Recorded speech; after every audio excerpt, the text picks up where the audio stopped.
Hi, host Eric here, host of Talking with Famous People, and tonight I want to talk about something called Auditory Ni. I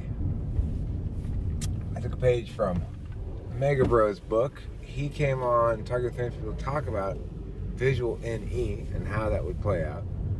It's basically starting with disparate things and imagining a series of disparate elements being connected in some way and visualizing that. Auditory NI is, of course, NE is a lot easier to suggest a protocol about. To execute this algorithm, you'll be engaged in NE is possible. It's not possible with NI.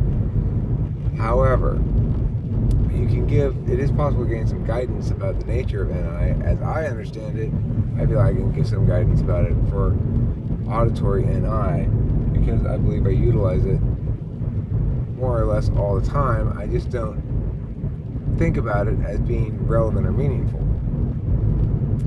And what I mean by that is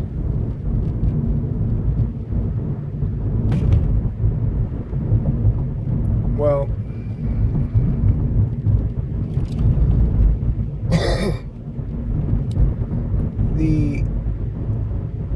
it's about, okay, so in terms of the auditory NI elements, we're looking at things like meter, rhyme, melody, counterpoint in terms of rhythm and melody in particular, and rhythm. So counterpoint in terms of, there's a number of different ways you can look at counterpoint. But anyway, the point is basically the intuitively right or correct achievement of achievement in the frequency range, in the frequency domain.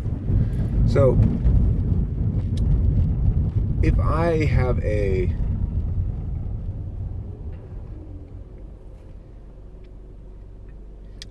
trying to freestyle metered verse, this is a perfect example of using a combination of extroverted and introverted intuition. It takes a while to get familiarized enough with the metered verse to learn the rules, and then at first it usually takes people a lot of effort to generate lines of metered verse and make them be correct. You have to really pay attention and think about it a lot, yada yada yada. Well, really, it's as simple as having a good feel for the rhythm of the language. Once you intuitively understand what it's supposed to sound like, then you can just freestyle and be metrically sound. If you hear somebody reading a poem or metered verse and you hear an off foot, you'll know immediately this is off. So it requires no processing, it requires no intellectualization. There is an intellectual way you could do it. You could do it through iterative thinking. You could put the words on a piece of paper, put the accent marks on which syllable gets the accent, fill in the surrounding syllables with the alternating accents, and there you go, voila, you can test it that way. If you have auditory introverted intuition, then you're going to recognize stuff automatically. So if I wanted to make a 10-syllable line of poetry that has 5 accents, each on alternating syllables, and each on the off syllable, that is, say, the first syllable doesn't get an accent, and it could have 11 syllables at the end if it wanted to, but the last syllable would have to be unaccented. If I made that set of rules and told you to write a line of poetry for that, you could do it possibly, but you'd have to sit down and think it out and test it and do all that stuff I mentioned. With introverted intuition, once you understand the feel of something, you don't need to do that processing. And as an example, I will provide the following. I find myself now driving down along Santa Anita, and I am going to the beach. Okay, so this is like the basic rhythm of poetry. So I want to do iambic pentameter. It's 10 syllables or 11. Like I said, it goes.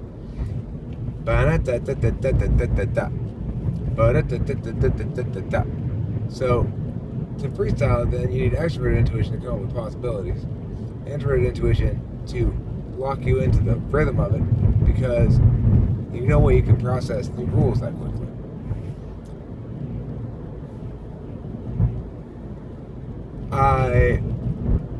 I'm feeling rather hungry now tonight. I've got to go and eat some food right now. And if I don't, then I will feel slightly underfed and wonder if now I'll ever get enough food in my gut to satisfy my need for calories. Instead, I'll have a very skinny butt, because I've named my daughter Mallory. Like that, right? It's you have to rely on introverted intuition to hold the frame of the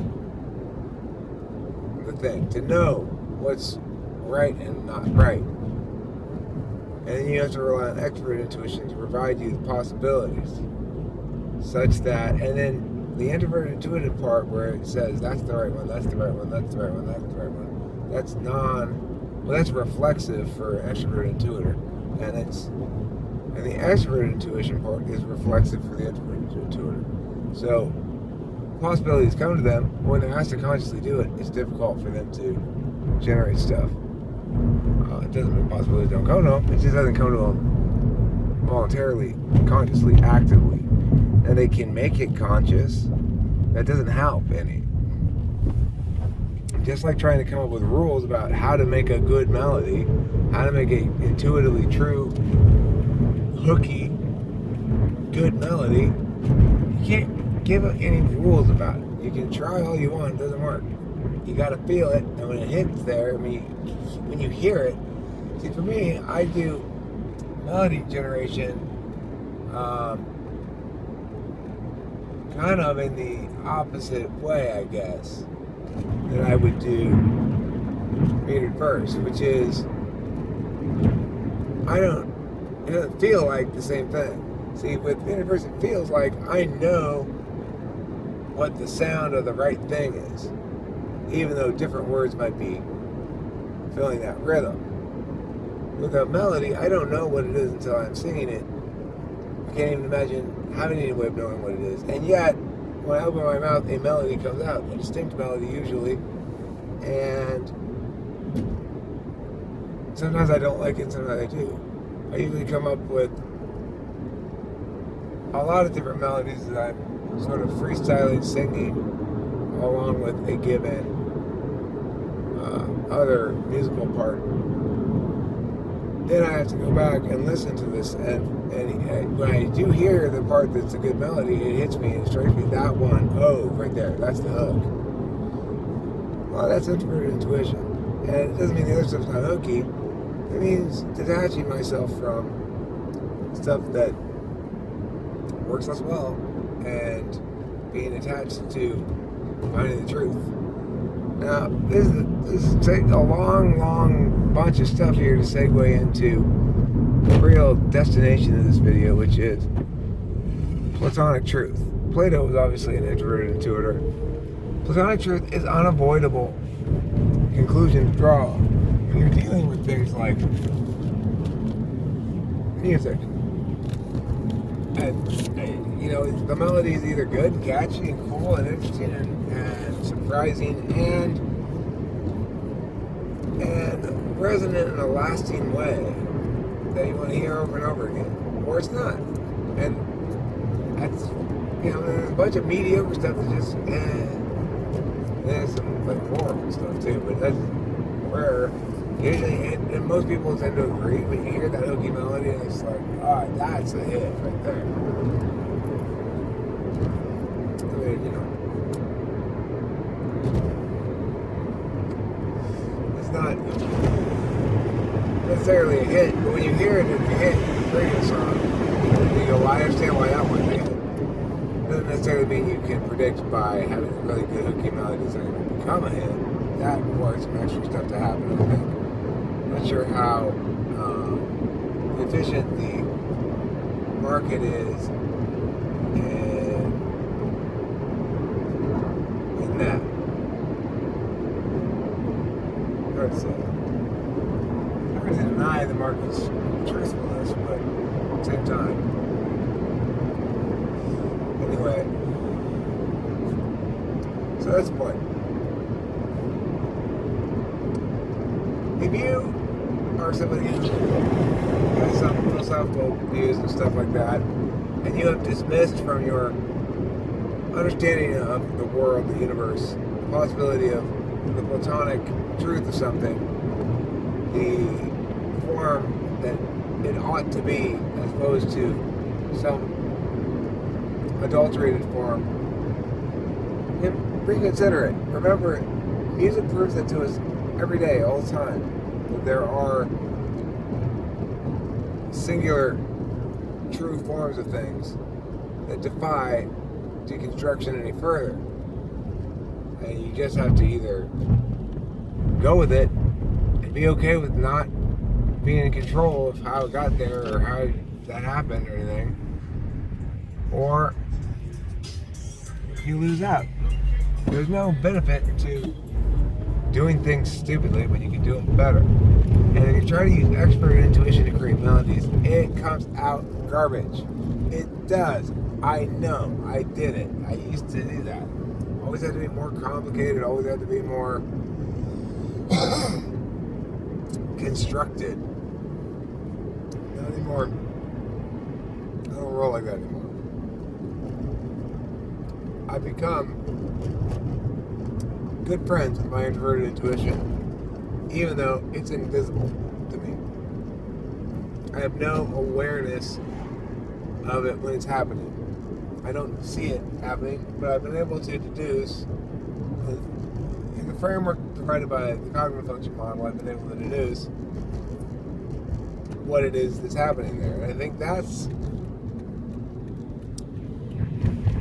think introverted intuition is the only one I've yet to be conscious of, like how it happens, when it happens, what that moment is. I know how NE happens. Well, I guess I don't, but I guess I don't. I guess I don't know how NE happens in the same way that I don't know how NI happens. Like, what made me go, well, I don't? What made me challenge that initial statement? What makes me challenge it sometimes? That TI, I guess, but it's also the urge to explore the other possibilities, right? So it's going to conjoin with TI in some fashion, or it's with something else in some fashion to express itself.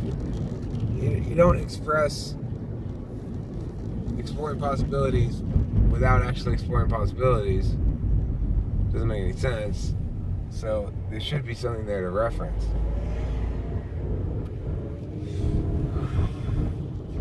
And you're gonna reference it through some. I mean, you're gonna have to use a judging function, as they call them, T and F, to